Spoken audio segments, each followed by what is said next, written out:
from missing my period to being in agonizing pain, spending my days in dark rooms and literally heaving over with pain. I'm actually getting a bit choked up now from PCOS. And I can now stand here today and say I have had the most well-balanced life for the past year, and I have done this all naturally. And it wasn't from birth control pills. In the next few minutes, I'm gonna give you the exact steps I took to heal my PCOS naturally that wasn't from birth control pills and wasn't from perfection. Okay, so first of all, if you don't know me already, I'm Annie. I talk everything to do with women's health and help women overcome PCOS and recreate the life they truly deserve. Okay, so my first scare was a 3 a.m. ultrasound in hospital that I got rushed into, and I was then told, okay, your ovaries look like connected pearls. You've had an ectopic pregnancy on one side. You have a lot of scarring and a lot of inflammation, but just take meds and go home. That was my answer. After spending around 10 days in hospital in agonizing pain, not being able to walk to the toilet or do anything after this ectopic pregnancy.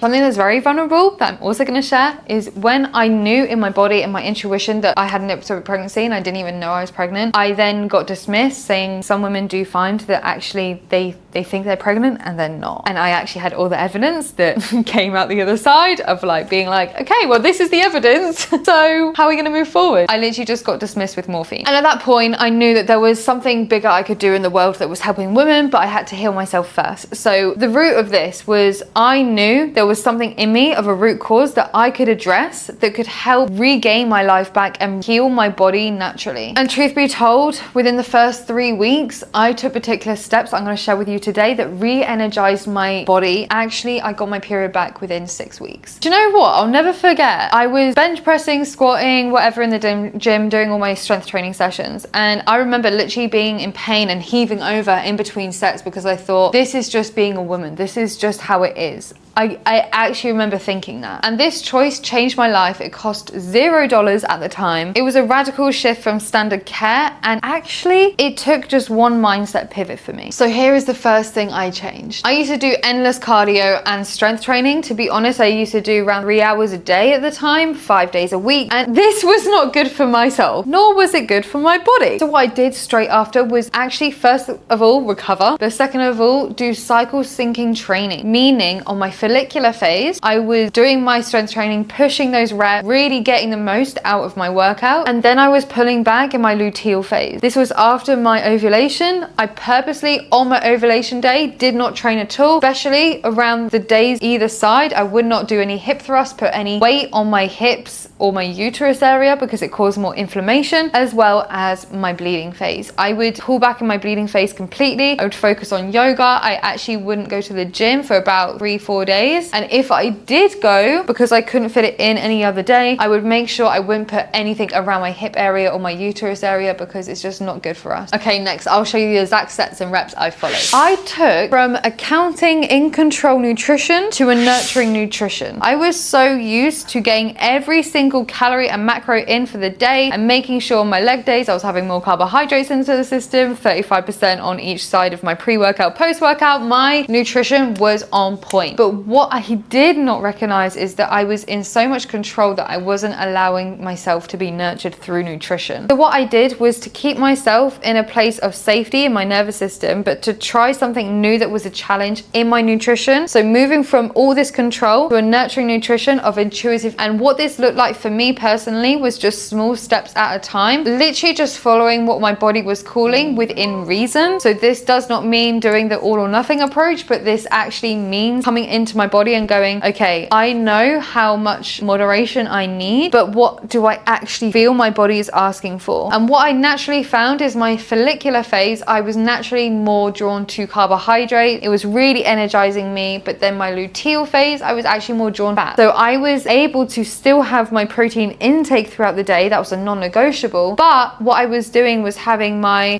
follicular phase, more higher carbohydrates with the protein, and then my luteal phase with the more fats and the protein. That actually really helped me on an inflammation side of things, because when I was coming into my bleeding phase, I wasn't as inflamed through my nutrition and my working out. But what I was listening into my body, allowed me to have a lot more self-trust in my body and myself with the knowledge that I knew, but also being able to take a new approach that felt safe in my nervous system to do and still stay in the present moment of doing things. And this kind of flows nicely into the next point, which is soul-based rituals. If we are doing all the things, the diet, the workout, that's great, but stress stress is the driver of your hormone. And for me personally, my inflammation and the outbreaks I was having was driven from stress in my nervous system. So for me, this meant my interactions, who I'm spending my time with, the mental state that was going through me at the time. Was there anything construction going on outside that the noises were just too much for my nervous system? And what I found, it was so interesting, is I actually had to move away from London completely at the time and actually live in a jungle in Costa Rica for so long just to recalibrate, reground, reset my nervous system. And this took me a year to do, girls, but I am literally giving you this video. Within 10 minutes you can do this and you can save yourself a year. And what I noticed that actually worked was a 5-minute ritual that was solely to base yourself in a self-regulated state if you've been in a fight or flight, freeze or fawn state for a lot of your life. This looked like simply getting in nature, grounding, connecting back to yourself through your breath, and actually being able to find safety in the present moment. I found a lot of the time where I was everywhere, I could not feel safety from anything or anyone, and I realized I had to find it within myself. So that is where the feminine energy came in of I trust myself, I trust my body. I'm able to do these practices that are going to bring me in a self-regulated state to reduce my stress and my cortisol levels, and therefore my PCOS symptoms were actually going to reduce. I'm going to feel more balanced, more energized, and therefore my hormones will be a lot better off. And finally, I added one more creative layer that completely shifted everything for me. I had been so task orientated for so many years, I actually forgot play existed. Now, anyone that knows me very well knows I am such a playful character. I have to have a lot more play than the average person. And how this manifested over time was I actually introduced body art sessions for myself, for other women. We all created together, and this actually helps you bring yourself into a state of play. When we're in play, we learn a lot quicker, and what we do when we learn, we integrate quicker, and therefore we transform our life. But if we're doing it in a sense of play, we're self-regulated, we're upbeat, we're happy, we're joyful, and actually we were transforming not only my life but the women's lives around me that I was creating body art on. This is so liberating. It takes under 10 minutes, it's cost effective, and actually it resets your mind instantly. Within 4 months, my cycle had returned. I was able to actually get back into the world in a new way, in a new grounded, centered way in my body, and was actually able to achieve more without doing more. I was doing less, but I was achieving more. It's like mind-blowing. So if you got a lot out of this video, or you want to share anything that came up for you, put it in the comments below, girls. We need to share this in community. And what's interesting is YouTube has a really funny way of sending you a video that is most suited to you. The algorithm is insane. So go ahead, click this video above, and I will see you on the next video.